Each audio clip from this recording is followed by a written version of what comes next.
Welcome back to my channel. कृषि हमारे जीवन का आधार है। कृषि हमारे जीवन में बसी हुई है। भारत कृषि प्रधान देश है और हमारे जीवन में कृषि का बहुत ही महत्व है। चाहे प्रतियोगी परीक्षा हो या जीवन का आधार हो, कृषि मिट्टी जिसमें हमारी जड़ें जुड़ी हैं।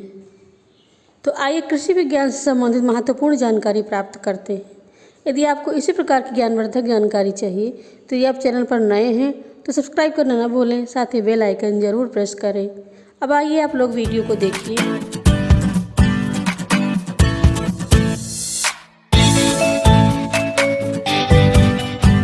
कृषि विज्ञान 6 क्लास की पुस्तक है और इसमें महत्वपूर्ण बातें बताई गई हैं। कृषि विज्ञान विषय तो ऐसा है जो प्रतियोगी परीक्षाओं के हर क्षेत्र को छूता है। इसके बगैर तो कोई भी परीक्षा हो, कुछ ना कुछ प्रश्न अवश्य रहते हैं इससे। तो आज हम कृषि विज्ञान के महत्वपूर्ण टॉपिक्स को लेकर डिस्कस करेंगे। और इसमें देखिए इस पुस्तक में कितने पाठ हैं। पहला इसका लेसन है मृदा, दूसरा भू परिष्करण, तीसरा है खाद तथा उर्वरक, चौथा सिंचाई एवं सिंचाई के साधन, फसलों की सुरक्षा, बीज, मुख्य फसलों की खेती, बाग, फलों की खेती, फल परिरक्षण, प्राकृतिक आपदाएं। ये इसके महत्वपूर्ण पाठ हैं और आज हम इसका पहला पाठ है इसको डिस्कस करेंगे। तो पूरा पाठ न पढ़ करके हम इसके जो खास बिंदु हैं, महत्वपूर्ण तथ्य हैं, उन पर फोकस करेंगे और उनको ही डिस्कस करेंगे। तो देखिए मृदा अर्थात मिट्टी।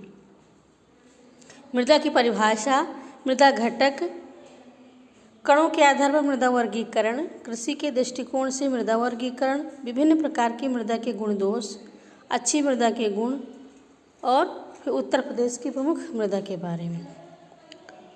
तो इसमें अब देखिए पहले हम मृदा क्या है ये जानेंगे। तो इसमें लिखा है पृथ्वी के सबसे ऊपरी भाग को जिस पर हम सब लोग रहते हैं मिट्टी, भूमि, माटी, जमीन या मृदा कहते हैं। मृदा किसे कहते हैं? तो धरती का सबसे ऊपरी भाग जिस पर हम सब लोग रहते हैं उसको मिट्टी, भूमि, माटी, जमीन अथवा मृदा कहते हैं। और इसके उत्पत्ति के बारे में कहा जा सकता है कि पृथ्वी की, धरती की उत्पत्ति के साथ ही साथ मृदा की भी उत्पत्ति हुई और आदि मानव ने भोजन के अभाव में जंगलों से इसकी जानकारी प्राप्त की। आदि मानव जब जंगलों में पशुओं एवं पक्षियों से अपना पेट न भर सका तो वो जगह जगह पत्थरों एवं लोहे की सहायता से खेती करने लगा और उसे मृदा या भूमि की जानकारी प्राप्त हुई। अगर मृदा की जानकारी के संबंध में कि मृदा की जानकारी कैसे हुई तो इसका जवाब यही है कि आदि मानव जंगलों में पशु एवं पक्षियों से अपना पेट नहीं भर पाया तो जगह जगह पत्थर एवं लोहे की सहायता से खेती करने लगा, तब उसे मृदा की जानकारी हुई। और देखो विद्वान पैलेसी ने 1563 में बताया था कि जब गोबर खेत में मिलाया जाता है और कुछ चीज़ें खेत में पुनः मिला दी जाती हैं जो उसमें से निकाल दी गई थी। तो इस प्रकार और भी विद्वान हैं, वान हेमोंट, इन्होंने पानी को पौधों का मुख्य प्राण बताया। तो ये सब चीज़ें मृदा से संबंधित हैं।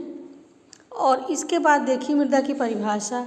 जैसा कि हमने अभी ऊपर बताया कि मृदा पृथ्वी का सबसे ऊपरी भाग है जो चट्टानों, पत्थर एवं खनिजों के टूटने फूटने एवं एक स्थान से दूसरे स्थान पर स्थानांतरित होकर एकत्रित होने से बनी है। इसमें कार्बनिक पदार्थ पाया जाता है जिस पर पेड़ पौधे और वनस्पतियां उगती हैं। मृदा के बनने में 200 साल से हजारों साल लग जाते हैं। अगर प्रश्न पूछा जाए कि मृदा के बनने में कितना समय लगता है तो इसका जवाब होगा 200 वर्ष से लेकर के हजारों वर्ष लग जाते हैं। और तो इसके लिए कहा जा सकता है कि पृथ्वी के सबसे ऊपरी भाग को मृदा कहते हैं। मृदा पौधों के उगने एवं वृद्धि करने का एक माध्यम है। जैविक पदार्थ के साथ चट्टानों एवं खनिजों का मिश्रण है। अब इसके बाद सवाल उठता है मृदा घटक क्या है? किन किन घटकों से मृदा अथवा मिट्टी बनी है? इसमें कौन से पदार्थ उपस्थित हैं? इसमें पाए जाने वाले तत्व कौन हैं? तो कह सकते हैं कि मृदा अथवा मिट्टी में पाए जाने वाले पदार्थों को मृदा घटक या अवयव अथवा तत्व कहते हैं। इसमें 4 प्रमुख घटक पाए जाते हैं। ये देखिए कितना बढ़िया सुंदर सा चार्ट बना हुआ है। मृदा खनिज, दिख रहा है, मृदा ठोस, मृदा और ये रंध्रावकाश। तो इसमें 4 तत्व पाए जाते हैं। अब इसमें देखिए कितने इस मृदा चट्टानें एवं खनिजों के टूटने के कारण उसके बड़े, छोटे और महीन कणों से बनी है। मृदा का रंध्रावकाश उसके घनत्व पर निर्भर करता है। अब इसके बाद आते हैं मृदा कणों के आधार पर मृदा का वर्गीकरण, कि मृदा कण क्या है, ये कितने प्रकार के होते हैं। मृदा कणों एवं खनिजों के टूटने, फूटने एवं एक स्थान से दूसरे स्थान पर स्थानांतरित होने से बनती है। चट्टानों एवं खनिजों के टूटने से मोटी और महीन बालू बनती है। हम घरों, खेतों एवं नदियों के किनारे प्रायः बालू देखते हैं। बालू जब हवा एवं पानी की रगड़ से और महीन हो जाती है तब सिल्ट या गाद बन जाती है। अगर पूछा जाए कि सिल्ट या गाद किसे कहते हैं, तो कह सकते हैं बालू जब हवा और पानी की रगड़ से महीन हो जाती है तो उसे सिल्ट या गाद कहते हैं। नालों एवं नहरों में सफाई के में जो पदार्थ नीचे तल्ली से निकाला जाता है वो सिल्ट होता है। गांव में अक्सर नहरें हैं, नहरों में देखिए उसकी सिल्ट निकाली जाती है। सिल्ट के कण टूट टूट कर जब बारीक बनते हैं तो मृत्तिका कण बन जाते हैं। और चिकनी मिट्टी मृत्तिका की अधिकता के कारण बनती है, इसे धनखर मिट्टी कहते हैं, क्योंकि उसमें धान की फसल अच्छी होती है। धनखर किसे कहते हैं? धनखर वो मिट्टी होती है जिसमें धान की फसल अच्छी होती है। और मृदा वर्गीकरण देखिए, मोटी बालू होती है, महीन बालू, सिल्ट, मृत्तिका यानी क्ले। और इसका व्यास देखिए, आकार भी बताया गया है। मोटी बालू का आकार, महीन बालू का आकार, सिल्ट का आकार और मृत्तिका यानी क्ले का आकार सब आपके सामने लिखा हुआ है। मृदा कणों बालू, सिल्ट, मृत्तिका के अनुपात के आधार पर मृदा का नामकरण करते हैं। इसे कणाकार गठन कहते हैं। कणाकार गठन किसे कहते हैं?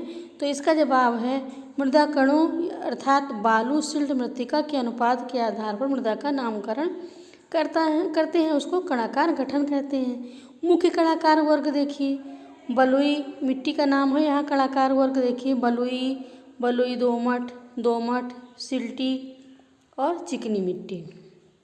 फिर आते हैं बलुई मिट्टी। जैसा कि नाम से ही स्पष्ट है कि जिस मिट्टी में बालू की मात्रा अधिक होती है उसको बलुई मिट्टी कहते हैं। और बालू की मात्रा इसमें 80 से 100% तक होती है। प्रायः नदियों के किनारे बलुई मिट्टी पाई जाती है। बलुई मिट्टी के कण मोटे, खुरदरे और भारी होते हैं। ये वर्षा या सिंचाई के जल के द्वारा तुरंत नीचे चले जाते हैं। तो ये हमने इसकी प्रकृति बताई। और इसके बाद देखिए इसमें कौन कौन सी चीज़ें उगती हैं। अरहर, ज्वार, बाजरा, मटर, चना आदि फसलें इसमें होती हैं। फिर है बलुई दोमट मिट्टी। बलुई दोमट मिट्टी में बालू की मात्रा 50 से 80% होती है। सिल्ट 50 और मृत्तिका भी देखिए 20। और इसके बाद देखिए इसमें जल धारण की क्षमता में वृद्धि होती है। ये हल्की बंधी होती है, इसमें सभी फसलें उगाई जा सकती हैं। फिर है दोमट मिट्टी। ये मिट्टी कृषि के लिए सबसे अच्छी मानी जाती है। दोमट मिट्टी, इसमें बालू एवं सिल्ट की मात्रा 30 से 50%, मृत्तिका की मात्रा 20% होती है। इसमें पौधों के लिए आवश्यक पोषक तत्व भरे पूरे होते हैं। कार्बनिक पदार्थ की पर्याप्त मात्रा होती है। दोमट मिट्टी में हवा एवं पानी का संचार बहुत अच्छा होता है, तभी इस मिट्टी को सबसे अच्छा कहा गया है। इसमें जुताई, गुड़ाई आदि क्रियाएँ आसानी से की जा सकती हैं। फिर है सिल्ट मिट्टी। इसमें बालू की मात्रा बहुत कम होती है और सिल्ट की मात्रा सबसे अधिक होती है। इसे महीन कणों वाली मिट्टी की गाद भी कहा जाता है। इसकी जल धारण क्षमता बहुत अधिक होती है। पानी की अधिक मात्रा होने पर मिट्टी में हवा का संचार रुक जाता है तथा सूखने पर इसमें दरारें पड़ जाती हैं। जुताई करने पर खेत में ढेले बन जाते हैं जो कठोर होते हैं। इसे सामान्य फसलें नहीं ली जा सकती। मुख्य रूप से धान एवं गन्ना की फसलें उगाई जाती हैं। ऐसी मृदा में पौधों की जड़ों में वृद्धि अच्छी नहीं होती है। फिर है चिकनी मिट्टी या मृत्तिका या क्ले। इस प्रकार की मृदा सबसे अधिक कठोर होती है। इसमें मृत्तिका की मात्रा 30 से 100% एवं बालू एवं सिल्ट की मात्रा 50% होती है। इसके कण बहुत बारीक होते हैं जिनका आकार 0.002 मिमी से भी कम होता है। चिकनी मिट्टी पौधों के लिए आवश्यक पोषक तत्वों एवं कार्बनिक पदार्थों की अधिक मात्रा पाई जाती है। ये मृदा अधिक उपजाऊ मानी जाती है। इसके बाद कृषि के दृष्टिकोण से मृदा का वर्गीकरण। मृदा का वर्गीकरण कणों, रंगों, बनावट, जलवायु एवं कृषि आदि के आधार पर किया जाता है। यहाँ हम केवल कृषि के आधार पर मृदा वर्गीकरण का अध्ययन करेंगे। कृषि के आधार पर मृदा को मुख्य रूप से 4 वर्गों में बांटते हैं। पहला है अधिक उपजाऊ, दूसरा सामान्य उपजाऊ, तीसरा कम उपजाऊ और चौथा अनुपजाऊ या कृषि के अयोग्य। फिर है अधिक उपजाऊ वाला मृदा।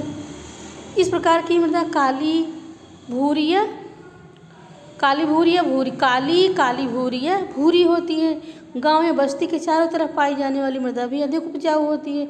ऐसी मृदा में पोषक तत्वों एवं कार्बनिक पदार्थ की अधिक मात्रा पाई जाती है। इसमें जल एवं वायु का संचार अधिक होता है। फिर है सामान्य उपजाऊ मिट्टी, बलुई दोमट एवं सिल्टी दोमट मृदा उपजाऊ। इसके लिए सामान्य उपजाऊ मृदा के अंतर्गत आती है। मृदा गांव या बस्ती से कुछ दूर पाई जाती है। इसमें कार्बनिक पदार्थ एवं पौधों के लिए आवश्यक पोषक तत्वों की मात्रा कुछ कम होती है। ऐसी मृदा में उर्वरा शक्ति, जल धारण क्षमता एवं वायु का संचार सामान्य होता है। फिर है कम उपजाऊ मृदा। जो मृदाएं गांवों से दूर ढालुओं पर या निचले भागों में ऊबड़ खाबड़ स्थानों में पाई जाती हैं, वो कम उपजाऊ होती हैं। यह बलुई, कंकरीली, रेतीली, लाल, पीली आदि मृदाएं इसके अंतर्गत आती हैं। इन मृदाओं में पानी न रुकने के कारण पौधों के लिए आवश्यक सभी पोषक तत्व एवं कार्बनिक पदार्थ मृदा के नीचे चले जाते हैं। इन मृदाओं में वायु के संचार का समुचित प्रबंध करके, खाद एवं उर्वरकों का प्रयोग करके, सिंचाई आदि का प्रबंध करके अच्छी पैदावार ली जा सकती है। अनुपजाऊ या कृषि के अयोग्य। इस वर्ग के अंतर्गत ऊबड़ खाबड़, ऊसर, बंजर एवं जलमग्न मृदाएं आती हैं, जिनमें फसलें नहीं उगाई जा सकती। भू परिष्करण, सिंचाई, खाद एवं उर्वरक का अच्छा प्रबंध एवं भूमि सुधार का प्रबंध करके कुछ पैदावार ली जा सकती है। ऐसी मृदा में खेती करने से किसानों को कोई लाभ नहीं होता।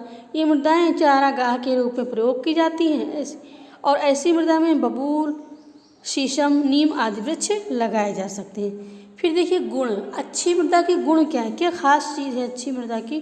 तो इसके नंबर 1 है मृदा मुलायम एवं भुरभुरी हो। नंबर 2 मृदा में जैविक पदार्थ की मात्रा अधिक हो। और नंबर 3 मृदा में जल धारण क्षमता अधिक हो। मृदा में वायु संचार अच्छा हो। नंबर 5 जल निकास की समुचित व्यवस्था हो। नंबर 6 मृदा समतल हो। नंबर 7 मृदा क्षेत्र के चारों तरफ बड़े पेड़ पौधे ना हो। पेड़ पौधों के लिए आवश्यक पोषक तत्वों की मात्रा पर्याप्त एवं संतुलित हो। मृदा फिर कंकड़ पत्थर ना हो। मृदा का रंग काला या भूरा हो। मृदा एवं फसलों के लाभदायक जीव जंतु सूक्ष्म जीवाणु प्रचुर मात्रा में हो। अब इसके बाद देखिए गुण और दोष। तो इसमें है लाल मृदा मिट्टियों के संगठन स्थूल रेत से दोमट या सबकुछ मृतकीय होता है। इसका गठन दोमट, रेतीली दोमट, मृत्तिका दोमट होता है। पीएच मान उदासीन से हल्की अम्लीय। मृदा का लाल रंग लोहे के विसरण के कारण होता है। फेरिक ऑक्साइड और बालू की मात्रा अधिक के कारण वे हल्की होती है। नाइट्रोजन, फास्फोरस एवं ह्यूमस की न्यूनता होती है। फिर है जलोढ़ मृदा। ये मृदा कृषि उत्पादन में योगदान देने वाली होती है। इस प्रकार की मृदा के नीचे अभेद्य कठोर परत पाई जाती है। ये मृदा नदियों के द्वारा गाद बहाकर लाए जाने से बनती है। ये मृदा उदासीन स्वभाव की होती है। इसमें नाइट्रोजन, फास्फोरस और कार्बनिक पदार्थ की न्यूनता होती है। फिर लेटेराइट। ये मृदा अति अपलाक्षित होती है और इस मृदा में लोहा, एल्युमिनियम, फास्फोरस एवं ह्यूमस प्रचुर मात्रा में पाया जाता है। इसमें कैल्शियम, मैग्नीशियम, पोटास, नाइट्रोजन क्षार न्यूनतम होते हैं। ये सूखने पर अति कठोर हो जाती है। इसके जो गुण दोष लिखे हुए हैं। फिर ये और अम्लीय भी होती है। फिर ये काली, जैसा कि नाम से ही स्पष्ट मृदा गहरे भूरे काले रंग की होती है। इसमें लोहा, चूना, कैल्शियम, मैग्नीशियम, मृत्तिका की प्रचुरता होती है और चिपचिपी और सुगट्टे होती है। फिर इसके बाद उत्तर प्रदेश की प्रमुख मृदाएँ। तो इस उत्तर प्रदेश में कौन कौन सी पाई जाती है? तो इसमें देखिए नंबर 1 है भावर या तराई क्षेत्र की। हिमालयी नदियों के भारी निक्षेपों से निर्मित होती हैं। इनमें कंकड़, पत्थर, बालू की अधिकता होती है। दूसरा है मध्य के मैदानी क्षेत्र। ये जलोढ़, कछारिया भात मृदाओं के नाम से जानी जाती हैं। ये कांप मिट्टी, कीचड़ या बालू से निर्मित होती हैं। फिर इसके बाद देखिए इसके बाद कौन कौन सी मृदाएं पाई जाती हैं। और इसमें देखिए खादर या कछारीय मृदाएं मैदानी क्षेत्र की मृदाएं होती हैं। फिर इसके बाद देखिए खादर या कछारीय मृदा, ये नवीन जलोढ़ मृदाएं हैं। ये हल्के भूरे रंग के छिद्रयुक्त महीन कणों वाली होती हैं। चूना, पोटास एवं मैग्नीशियम पर्याप्त मात्रा में पाया जाता है। फिर है बांगर मृदा, ये पुरानी जलोढ़ मृदाएं हैं। ये परिपक्व तथा अधिक गहरी, उर्वरता कम होने के कारण उर्वरकों का प्रयोग अधिक होता है।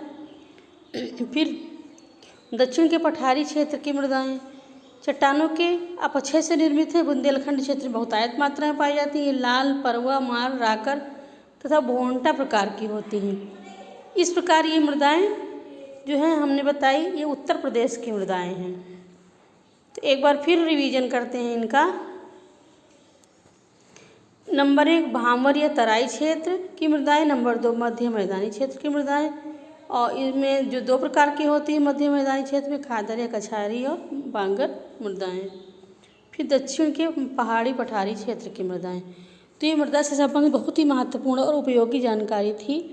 अगर आपको उपयोगी लगे तो कृपया इसको लाइक और शेयर अवश्य करें। साथ ही साथ यदि आप इसी प्रकार की जानकारी से भरी हुई वीडियो चाहते हैं तो कृपया आप यदि चैनल पर नए हैं तो सब्सक्राइब करना ना भूलें। साथ ही बेल आइकन जरूर प्रेस करें। आप सबका वीडियो देखने के लिए बहुत बहुत धन्यवाद। फिर मिलेंगे अगली वीडियो के साथ, तब तक के लिए नमस्कार।